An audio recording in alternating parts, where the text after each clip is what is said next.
আসলে বলার নেই। ও যে আমার এত প্রিয়, আমি কি বলবো আমি জানি না। ওর কোনো তুলনা নেই, এটার কোনো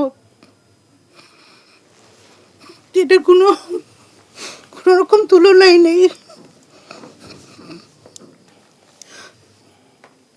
আমার অনেক প্রিয় একটা ছেলে। ওর আব্বুর একটাই কথা ছিল যে ছেলেরা যে মানে বড় হওয়ার পরে মানে সবসময় আমাকে বলতো তুমি কোনো কিছু নিয়ে ফোর্স করবে না, যে এটা হও, ডাক্তার হও, ইঞ্জিনিয়ার হও, সেটাও ওরা যেটা ভালো মনে করবে, যেটা ওরা পছন্দ করবে সেটাই করতে দিবা।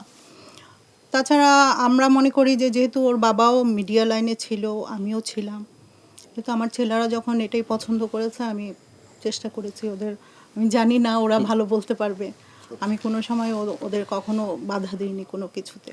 আর সবচেয়ে বড় কথা হলো ওর আব্বু কিন্তু গান খুব পছন্দ করতো, সবসময় খুব গান বাজনা নিয়ে উনি থাকতো বাসায়। তো সেই কারণেও হয়তো বা ওদের মধ্যে ওই গানের ইয়েটা ছিল।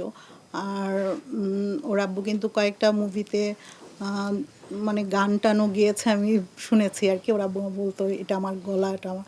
আমি মাঝে মাঝে বলতাম তাই নাকি, তুমি ওর গানও গাও? হ্যাঁ আমি পারি।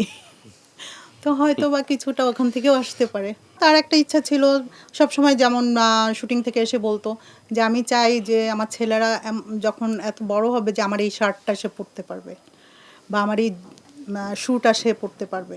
মানে এই জিনিসটা, এটা হয়তো তার একটা খুব ইয়ে ছিল হয়তো বা। মানে সব বাবারাই তো চায় যে তার শার্টটা, তার শ্যুটা তার ছেলেদের পরুক। সেটা হয়তো সে পায়নি। আর হাজবেন্ড হিসাবে বলবো যে এরকম লোক হয় না।